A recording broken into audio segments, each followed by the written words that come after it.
Mempelai wanita harus selaras betul dengan setiap nas kitab suci. Anda bisa membayangkan dirimu hidup di zaman yang seperti zamannya Nuh dan zamannya Sodom. Hidup di zaman di dalam peradaban ilmu pengetahuan, peradaban sains ini. Dan Roh Kudus sudah memperlihatkan pada kita dari sejak perjalanan yang pertama, penciptaan di Kejadian 1 sampai dengan Kejadian pasal 7. Apakah Anda bisa melihat dirimu di dalam pasal-pasal tersebut? Jika Anda tidak melihat dirimu di dalam pasal-pasal tersebut, Anda adalah orang yang malang. Orang yang hidup di bumi ini. Sebab Anda tidak melihat keindahan dunia berlangsung di situ. Selain kejahatan, dosa yang semakin bertimbun-timbun, tetapi ada seorang manusia yang dikenan Tuhan. Seorang manusia yang hidupnya berkenan di hadapan Tuhan. Yang memperoleh kasih karunia Allah. Amin. Anda bisa melihat semuanya itu. Bagaimana kemuliaan Tuhan dinyatakan di hari yang pertama, di penciptaan itu dulu, dan kemudian di Taman Eden, tetapi kemudian manusia jatuh ke dalam dosa dan kehilangan kemuliaan Allah. Tidakkah Anda melihat hal yang sama berlangsung di dalam diri kita? Tidakkah Anda melihat hal yang sama berlangsung di dalam gereja mula-mula di hari raya Pentakosta itu? Ketika mereka jatuh di Konsili Nicea, mereka jatuh ke dalam organisasi, mereka terjebak dan terperdaya di sana. Mereka jatuh di abad yang ketiga. Dan Anda bisa melihat di Kejadian pasal 3, manusia jatuh sesudah mereka hidup di dalam kesempurnaan sebagai anak-anak Allah dan memiliki kemuliaan Tuhan di dalam hidup mereka. Tapi kemudian Anda melihat di Kejadian pasal 3, mereka jatuh dan kehilangan kemuliaan Allah. Dan Kejadian pasal 3 terulang kembali sekarang. Zaman kita lah zaman di mana pencobaan yang besar sedang melanda seluruh dunia. Wahyu pasal 3 ayat 10 sudah menubuatkan hal tersebut dan Nabi sudah menerangkan semua itu dengan detail. Bagaimana kekuatan gerejawi, kekuatan roh-roh jahat, dan kekuatan politik sedang menyatu di dalam kuda pucat saat ini. Amin. Dan berusaha untuk memperdaya gerejanya Allah, memperdaya akan anak-anak Allah, seperti yang dulu dilakukan oleh setan melalui ular kepada perempuan di Taman Eden. Amin. Dan kita tahu bahwa kita berada di posisi bahwa pohon mempelai wanita sudah dipulihkan. Anda mengerti itu? Kita berada di posisi di mana pohon mempelai wanita sudah dipulihkan. Oleh pesan berkumandangnya ketujuh guru, gereja dikembalikan lagi kepada posisinya yang semula. Tapi setan tidak pernah berhenti. Setan akan berusaha untuk terus berusaha. Mengupayakan dengan segala macam senjata yang bisa dia miliki. Dan senjata dia yang mutakhir adalah memakai firman Tuhan. Ada tertulis. Itu yang dipakai oleh setan. Ada amin? Dan kemudian memelintir firman tersebut untuk memperdaya setiap mereka yang mengklaim dirinya adalah bagian dari mempelai wanita. Jadi hari-harimu penuh dengan pencobaan. Hari-harimu penuh dengan daya upaya dari si jahat untuk berusaha menjatuhkan Anda. Supaya Anda kembali mengulang lagi sejarah di Taman Eden. Yaitu manusia jatuh ke dalam dosa.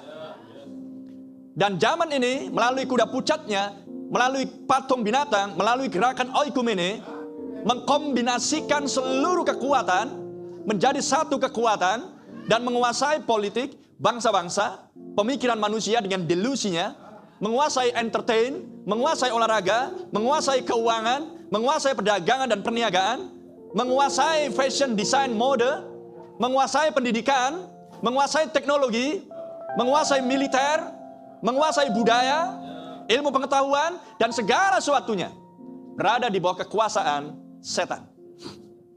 Dan semuanya itu sekarang sedang diperhadapkan kepada anak-anak Allah. Orang-orang dunia sudah menjadi bagian dari mereka. Denominasi organisasi sudah menjadi bagian daripada setan. Setan tahu bahwa ada sekelompok orang yang selalu menentang dirinya. Amin. Itulah sebabnya dia mengerahkan segenap kekuatannya untuk mencoba mengulang lagi sejarah yang sama di Taman Eden. Dan dia sedang melakukannya sekarang. Apakah Anda sadar itu? Apakah Anda sadar itu? Jika Anda belum memiliki kesadaran 100% akan siapa dirimu, inilah waktunya untuk berdoa. Berdoa dan berlutut. Dan memohonkan Roh Kudus bagi sebuah pewahyuan. akan Kristus dan dirimu di dalam nas-nas kitab suci. Amin. Karena ketujuh guru berkumandang untuk memberikan pengertian akan isi Alkitab ini. Haleluya. Kita berada di zaman yang sangat-sangat menipu, menyesatkan dan memperdaya. Segala sesuatunya sekarang berada di bawah urapan setan. Anda bicara pendidikan, berada di bawah urapan setan. Anda berbicara olahraga, berada di bawah urapan setan. Anda berbicara teknologi, berada di bawah urapan setan. Budaya, hikmat, pendidikan, hiburan, berada di bawah urapan setan. Anda mengerti semuanya itu? HP Anda berada di bawah urapan setan. Anda mengerti itu? Oh enggak brother, Tuhan mengurapi HP saya. Tuhan tidak pernah mengurapi benda. Ada amin? Anda harus mengerti prinsip-prinsip ini. Di dalam game, di dalam tontonan, film, movie atau apapun, semua mereka diurapi oleh setan. Penunggang kuda pucat sedang adalah kombinasi. Pucat adalah kombinasi seluruh kekuatan. Haleluya. 200 juta roh jahat sudah terlepas sesudah perang dunia kedua berakhir. Dan sekarang dia hinggap dan memenuhi akan denominasi, organisasi, dewan oikumenis dunia. Patung binatang itu adalah perwujudan daripada pengoperasian dari 200 juta roh jahat. Dan mereka dilepaskan adalah untuk menganiaya, mempelai wanita. Di perang dunia kedua, 200 juta roh jahat terlepas melalui Hitler, Mussolini, dan para diktator untuk menganiaya Yahudi. Tapi sekarang, sesudah perang dunia kedua berakhir, maka sekarang untuk menganiaya, mempelai wanita. Renungkan semuanya itu. Kita berada di zaman yang seperti apa? Itulah sebabnya Nabi berkhotbah. Kenali zamanmu dan pesannya. Amin. Dan Anda dan saya, keluargamu, anak-anakmu adalah targetnya. Seperti Haman menargetkan Mordekai dan orang-orang Yahudi untuk digenosida. Seperti dunia sekarang sedang menargetkan Israel jasmani untuk dilenyapkan dari peta bumi. Dan negara ini bertanggung jawab untuk hal itu juga. Anda mengerti yang saya maksudkan? Ketika Anda melihat jasmani itu hendak dilenyapkan dari peta bumi, maka natural menggambarkan yang spiritual, karena ada Israel jasmani, ada Israel spiritual. Dan lihat bagaimana bangsa-bangsa memperlakukan dia. Renungkan hal itu. Sehingga ketika Anda melihat berita-berita tentang Israel, Anda lihat Israel adalah jamnya Tuhan. Anda ingin tahu zaman apa yang sedang kita hidupi? Lihat Israel. Anda ingin tahu tanggal berapa? Lihat kalender. Ingin tahu zaman? Lihat Israel. Jadi ketika Israel sekarang sedang digencet dan dihimpit untuk dilenyapkan dari muka bumi ini, itu mengartikan bahwa mempelai wanita di bumi yang masih hidup pun adalah target spiritual untuk dilenyapkan. Bukan hanya spiritualmu, tapi juga jasmanimu. Ada amin? Ya. Jangan heran bahwa sebelum Tuhan datang yang kedua, Alkitab sudah menubuatkan bahwa akan ada banyak orang yang murtad dan terhanyut. Dan siapa mereka? Di kalangan pesan di akhir zaman. Terlalu jauh kalau mengatakan denominasi organisasi, mereka memang sudah milik daripada tanda binatang tersebut.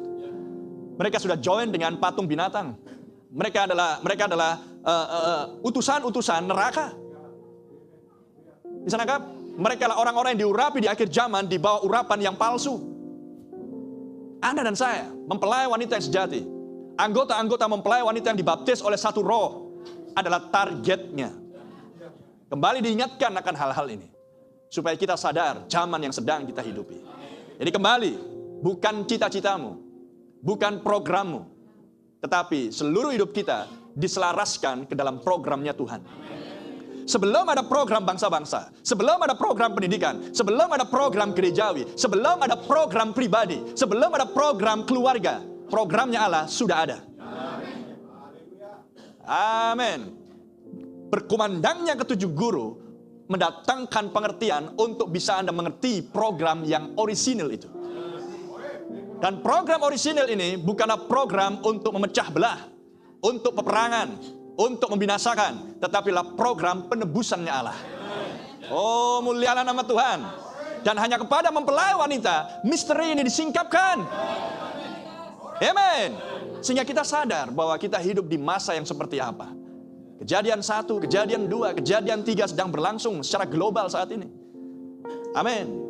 Tekanan daripada pihak kekuatan, agenda tersembunyi dari setan sedang dilimpahkan, dicurahkan ke atas semua bangsa, tidak terkecuali. Tidak ada orang yang bisa mengelak, oh enggak, di sini aku enggak kena, amannya di sini. Negaraku amannya di sini. Surplus di sini. Enggak ada inflasi di sini. Tidak. Semuanya terkena dampaknya. Amin. Karena nubuatan kitab suci tidak bisa gagal. Amin. Semua yang sudah diucapkan Tuhan tidak bisa gagal. Langit dan bumi akan berlalu, tapi firman-Ku akan tetap. Tidak akan bisa gagal. Haleluya. Dan bagi mereka yang dilahirkan ke dalam firman tersebut, maka Anda pun tidak bisa gagal. Amin. Terpuji nama Tuhan. Inilah zaman yang sedang kita hidupi. Ketika Anda melihat kejadian pasal 4, dimulainya peradaban sains, peradaban ilmu pengetahuan, itulah kejadian pasal 4. Dan itulah benih peradaban iman, peradaban ilmu pengetahuan. Itulah benih yang awal. Segala sesuatunya dimulai di kitab Kejadian.